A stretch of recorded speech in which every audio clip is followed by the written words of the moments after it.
Hello friends, क्या आपने भी कभी ये ऑब्जर्व किया है अपने आसपास में कुछ बढ़ती उम्र के साथ के लोगों को, जो जैसे जैसे उम्र बढ़ती है उनका वेट लॉस होता है, उनके हाथ पैर बहुत पतले हो जाते हैं, शोल्डर्स बहुत नैरो हो जाता है, एपेटाइट बहुत कम हो जाती है, चलने में डिफिकल्टी होती है।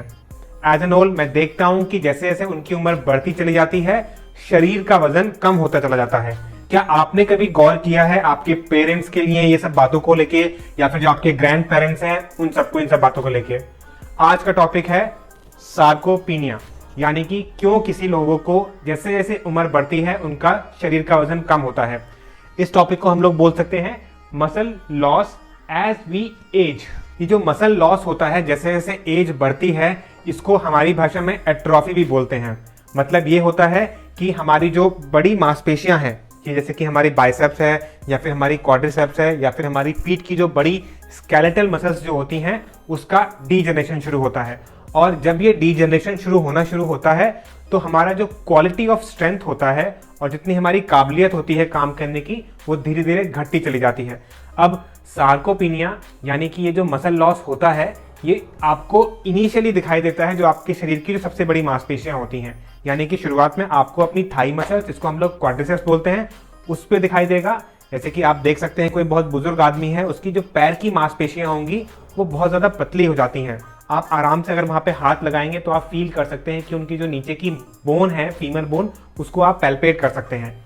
दूसरा है उनका पेट का साइज। आप देखेंगे कि जैसे जैसे उम्र बढ़ती चली जाएगी उनका जो बेल्ट का साइज होता है वो घटता चला जाएगा। 32 से 30, 30 से 24, इस तरह से ये एग्जाम्पल था जो मैंने आपको दिया।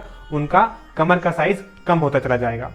प्रॉब्लम तब बढ़ती है जब उम्र बढ़ रही है और उन लोगों को प्रॉब्लम होने लगती है कुर्सी से उठने में या फिर बिस्तर से बाहर उठने में। They find difficulty in sit to stand position, या फिर बहुत देर तक अपने आप को किसी भी एक पोजीशन में वो लोग होल्ड नहीं कर पाते हैं। उनका बैलेंस खराब होता है और पॉसिबिलिटी ऑफ फॉलिंग बढ़ जाती है। उनका खुराक जो होती है कम होने लगती है। इसी का नाम है सार्कोपीनिया, जिसमें कि मसल एट्रोफी हो रही है। हमारे शरीर में प्रॉब्लम तब आती है जब हम लोग कोई एक्सरसाइज करना छोड़ देते हैं। जैसे कि आप देखेंगे उम्र बड़ी सब लोग घर में होते हैं जो कि एक बूढ़े आदमी को बोलते हैं कि आप बैठ जाइए, आप उठिए मत, आप ज़्यादा से ज़्यादा आराम करिए। ऐसा नहीं होना चाहिए। जितना पॉसिबल हो हमको उन लोगों को वॉक करानी चाहिए, उन लोगों को पार्क में लेना चाहिए, उन लोगों को घर से बाहर निकलना चाहिए, सीढ़ियाँ उतरनी चढ़नी चाहिए। अगर वो लोग खुद अपने आप ये काम नहीं कर सकते हैं तो कोशिश करनी चाहिए कि उनका हाथ पकड़ के हम लोग उनको ये सब काम कराएं। हो सकता है कि इन सब कामों को करने से उनका शरीर थोड़ा सा ठीक हो जाए।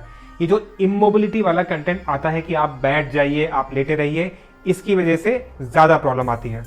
अब सबसे बड़ा क्वेश्चन ये उठता है कि हम लोग जांच कैसे करें कि आपके घर में जो बुजुर्ग है उसका जो वजन कम हो रहा है वो एग्जैक्टली सार्कोपीनिया की वजह से कम हो रहा है या फिर कोई और प्रॉब्लम है।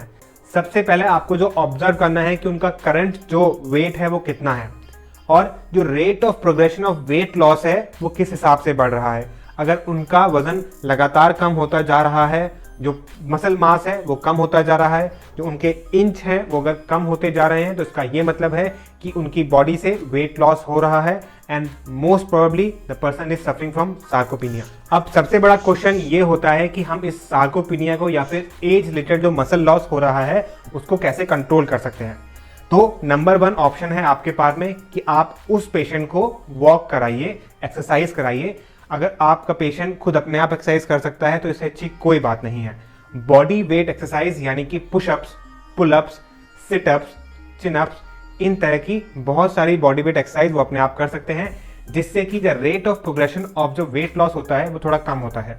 साथ ही साथ कोशिश करनी चाहिए कि कुछ रेजिस्टिव एक्सरसाइज भी ऐड करी जाए, जैसे कि कुछ डंबल्स के साथ में या फिर कुछ स्ट्रेच बैंड्स आते हैं उसके साथ में भी एक्सरसाइज स्टार्ट करनी चाहिए। सेकंड जो ऑप्शन है इसका इलाज का वो है विटामिन डी। विटामिन डी आपको टैबलेट के फॉर्म में और सनलाइट के फॉर्म में, दोनों फॉर्म से मिल सकती हैं और आपको उसका भरपूर यूज करना चाहिए। तीसरा जो हमारे पास में इसका सोल्यूशन है that is omega 3 fatty acid, जो कि आपको मिलता है फिशेस में और कॉड लिवर ऑयल में। फोर्थ नंबर पे जो प्रोटीन इंटेक है, जिस रफ्तार से आप अपना प्रोटीन खाते हैं आपको थोड़ी सी खुराक बढ़ानी पड़ेगी आपके मील्स में, जो आपके 2 बड़े मील होते हैं लंच और डिनर, उसमें जब आप प्रोटीन का इंटेक अपना बढ़ाएंगे तो आपकी वो मसल मास, मसल बिल्डिंग में हेल्प करेगा, और जिससे कि आपका रेट ऑफ प्रोग्रेशन ऑफ जो मसल होता है, जिस रफ्तार से आपका वजन कम हो रहा है वो रफ्तार कम होती है। तो इस तरीके से आप जो ये एज रिलेटेड जो वीकनेस आ रही है उसको कम कर सकते हैं, और जो पतले और दुबले जो आपके घर में ग्रैंड पेरेंट्स हैं या पेरेंट्स हैं या फिर आपको कोई भी दिखे उसको इस तरह की एडवाइसेस दे सकते हैं। Thank you for watching joint efforts physiotherapy clinic.